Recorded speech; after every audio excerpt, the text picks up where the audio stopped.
Okay, so this one's a little bit of a spin-off series I like to call Playing with Keywords.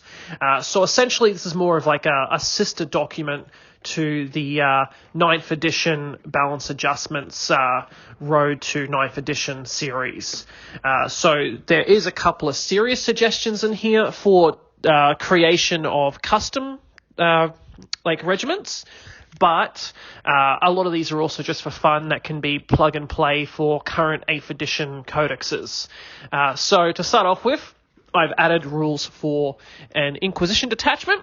So at the moment, your Inquisition detachment's fairly lackluster. Basically, your only options is a Vanguard detachment, and you cannot take essentially anything else unless you're taking a single Inquisitor in a other Imperium detachment. So to try and spice it up a little bit to make Inquisition detachments a little bit more interesting, we are giving them a special rule called Inquisitorial Stormtroopers. So essentially what that does is that replaces the Tempestus Regiment keyword with Ordo. That then allows any Militarum Tempestus units to be taken in an Inquisition detachment, as well as benefiting from Ordo abilities rather than Tempestus Regiment abilities. So say, for example, instead of being Lamb Damn Lions, for the +1 AP to all weapons, they instead could be, for example, Auto Xeno and benefit from any abilities there, as well as things like the Quarry ability, Psychic Pursuit, Psychic Veil, anything like that, essentially. So that then allows Inquisition detachments to then also be able to now take a patrol or a battalion detachment. So making it a little bit more interesting and meaning a mono Inquisition detachment is actually now possible. So you can have a mixture of an Inquisitor, Tempestor Primes, you can have then a troops as Tempestus Scions, elites could be Alkalites, as well as Tempestus Command Squads, and then they can also take their own indigenous transports in the way of Turox Primes as well. So that could be a bit interesting. What that essentially does, I mentioned a couple of them briefly. So that unlocks things like Militarum Tempestus units will now be able to benefit from the Quarry ability. Tempestus units can now benefit from Psychic Pursuit or Psychic Veil, Psychic Powers. Specific characters like Inquisitor Cortez could then trigger Spy Network on Militarum Tempestus units. Jericho Weaponsmiths can now buff Militarum Tempestus units as well. And Inquisition armies, as I said, can now take patrol and battalion detachments because they now simply have a troop choice. As well, what else this does is that means any named Militarum Tempestus units can no longer get regimental doctrines, any Militarum Tempestus relics, because they've now lost the Tempestus regiment ability, and they can no longer benefit from those actual specific named stratagems. So no more mortal wounds exploding on 6s with Lamb Dem Lions, for example, so because you can literally no longer choose a Tempestus regiment. It also limits the data sheets to solely Tempestus units. So that means no Commissars, no Ogrins, no Bulgrins, no Ratlings, and also no aircraft. So basically you make a series of sacrifices to the units you can choose. So basically you only bring across 4 data sheets into the Inquisition detachment that you can now purchase inside that detachment rather than having separate detachments. But you lose a lot in the process to do it. So that's the first one, and that's the most serious one that I would add to my Road to 9th Edition series. Everything else from there is more of a little bit of fun. They could potentially be added, just because some of them might be interesting. But, yeah, as I said, this is more plug-and-play abilities for maybe more homebrew content, things like Crusade. So the second option is for Tau Empire detachments, and you probably know where I'm going with this one now as well. So that is Guevesa. I think I'm pronouncing that right, but I'm not really a huge Tau player. I've mainly versed Tau. So essentially what that would do, if for any Astra Militarum units with the regiment keyword, you replace the Imperium and Astra Militarum keywords with Tau Empire. The regiment keyword specifically is going to be replaced with Gwei Vesa. You then add Gwei Vesa to the list of alien auxiliaries. Gwei Vesa characters themselves cannot be given any signature systems and cannot be chosen as your warlord. So essentially what this is doing is that means you can now take regiment units inside a Tau Empire detachment. So your troops choices, that means you can then take infantry squads conscripts as Tau. You could take Lehman Russ tanks, sentinels, hellhounds, basilisks as Tau. You can take company commanders as Tau. But you just cannot give those characters any kind of warlord traits or signature system. So basically they're kind of like an in-between of Kroot and Fire Warriors. So you can use them as like disposable, screening troops for your actual Tau forces. You can use them as objective holders for your Tau forces while you drop in your battle suits and do everything there. Basically, they won't prevent the Tau themselves from getting a Septenet, and while also not being able to benefit from a Septenet. However, by giving them the Tau Empire keyword, they can actually still benefit from some Tau abilities. So things like the Ethereal's failure is not an option, and the invocation of element abilities they can benefit from.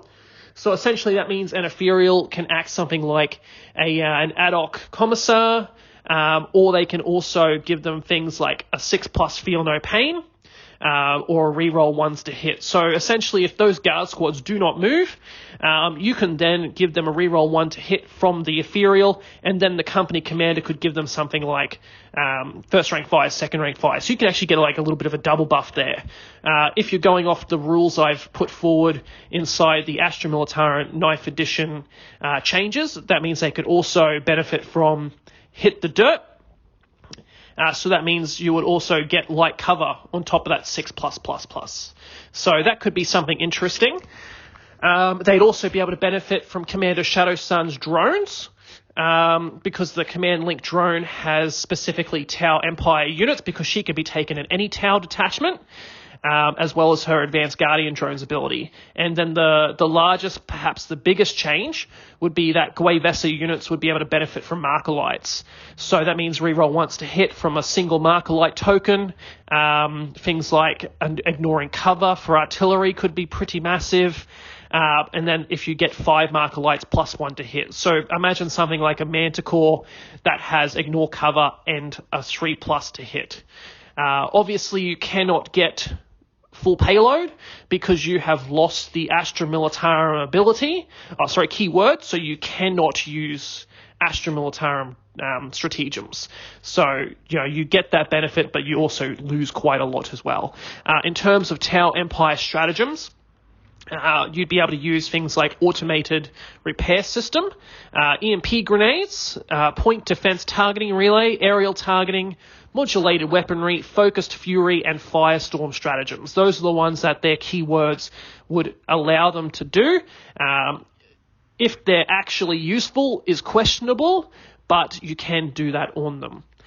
In terms of what you lose out on, I did briefly mention that there as well, is that you would lose out on any form of Astra Militarum regimental doctrines. So no Cadian, no disciplined shooters, no wilderness survivors. You just completely lose out on that option. No named characters, so no Creed, no Strachan, no relics, and no stratagems at all. You limit the data sheets to solely regiment units, so no Militarum Tempestus, no advisors, and no auxilia.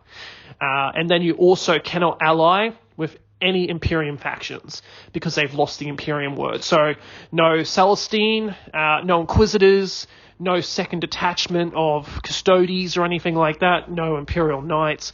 You've just completely lost out on that option. So you do gain some abilities from being with Tau, but you lose out a lot as well. So I think that could be fun in the terms of playing a narrative campaign. You could say that these human soldiers have betrayed the Imperium and have now allied with the Xenos.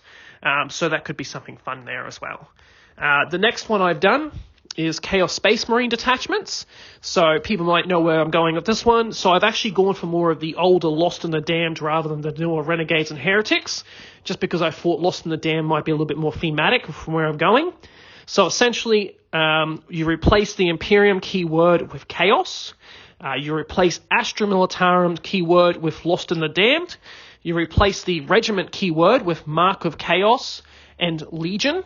And then you add Lost and the Damned to the list of mere mortals. So that means they cannot benefit from a Legion trait, but they have that keyword for purposes of getting stratagems and other abilities. So Lost and the Damned characters may not be given any artifacts or chaos and cannot be chosen as your warlord. So basically, similar with Tau, you can take these units inside a Chaos Space Marine detachment, but they can never be your warlord, so you must have a Chaos Space Marine warlord, and they cannot get any relics from them. And because they cannot be chosen as a warlord, they cannot be given any kind of warlord traits. So, in addition to Lost and the Damned, Lost and the Damned infantry units also receive the Chaos Cultists and Traitor Guardsmen keywords. So, why do they get Chaos Cultists? That just limits the amount of stratagems they get access to, because it seems a bit weird that they might get access to some of the stratagems that Chaos Cultists are locked out of. And the reason we give them the Traitor Guardsmen keyword is that means they can also now benefit from the Traitor Commissar that you can find in Blackstone Fortress. So that makes it a bit fun there as well, and it adds a little bit of a utility for that Traitor Commissar, so you can bring that one in. So going through the list of what that unlocks for those specific units. So you would benefit from things like Abaddon's Lord of Black Legion ability. You would benefit from the Chaos Lord, his Lord of Chaos ability. You'd benefit from the Demon Prince's Princes of Chaos ability, the Dark Apostles, I'm going to pronounce this so terribly, the Demagogue ability and their Prayers of the Dark Gods. You would benefit from the Exalted Champions, Aspire to Glory, Haron Blackheart's Lord of the Red Corsairs ability, Khan the Betrayer's Kill, Maim, Burn ability, Lucius the Eternal's Lord of Slaanesh. I'm going to pronounce his name as well. The Blackstone Fortress Chaos Lord's Lord of Chaos ability. I'll try. Obsidious Malix. Oh my god, I apologize for that. I just brutally did that. Then, as we were talking about, you can then also benefit from the Traitor Commissar's Enforcer and Forwards for the Dark Gods abilities. In terms of actual warlord traits, not that they can receive, but what they can benefit from aura abilities.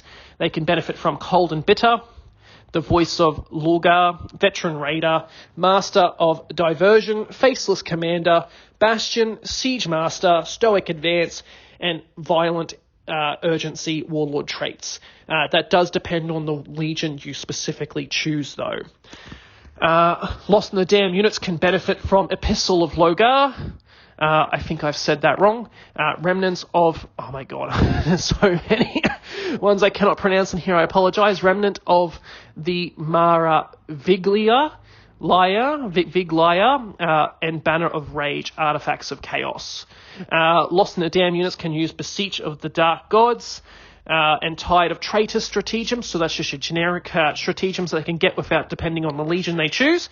Then actually depending on the legion that you choose, they can get Black Legion stratagems, Let the Galaxy Burn, Chosen of the Pantheon, World Killers, Merciless Fighters, Tip of the Spear, and Legacy of Horus. Lost in the Damned units would be able to use Purge stratagem, All Life is Worthless, Crimson Slaughter stratagem, Terrifying Phenomena, the Scourged, sorry, I cannot speak English, the Scourge stratagem, Prescience, Flawless Host stratagem, We Cannot Fail, the Word Bearer stratagems, Dark Pact, Curse Despoilers, Hexagranic Ward, and Vengeance for Monarchia. Then they'd be able to use Night Lord stratagems in Midnight Clad, Vox Scream, Prey on the Weak, Hit and Run, We Have Come for You, From the Night, and Flay Them Alive. Alpha Legion stratagems, forward operatives, conceal, sabotage armory, scramble coordinates, renaissance infiltration, ambush, and feigned retreat. For Iron Warriors, we'd be looking at Iron Within, Iron Without, Methodical Annihilation, Dour Duty, Unholy Vigor, Tank Hunters, which would work on the vehicles, not the infantry, Cannon Fodder, and Bitter Enemy. Emperor's Children would be Excess of Violence, Incessant Disdain, Honor the Prince, and Tactical Perfection. World Eaters would be Scorn of Sorcery, Apoplectic Frenzy, Skulls for the Skull Throne, Kill, Maim, Burn, Wild Fury, and Blood for the Blood God. Then lastly, Creations of Bile, you can use Taken Alive and Superior Creation. Superior Creation is a little bit odd, but you can use it. What this restricts is that you cannot, again, get any kind of regimental doctrine because you lose the Astra Militarum keyword and the regiment keyword. You cannot get any unique characters, cannot get any relics from Astra Militarum at all, and you cannot use any kind of Astra Militarum stratagems. You only have access to regiment units. So again, no Militarum Tempestus, no advisors, no auxilia. So even though you cannot take a commissar with your advisors, you can still use that traitor commissar. So that's why I've added the traitor guardsman keyword in there. So you can at least still take those kind of characters there.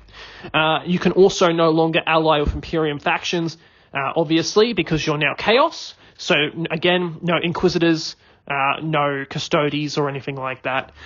Just bear in mind that this is only viable with the current Chaos Space Marine Codex, so the 8th edition one, not Codex Death Guard.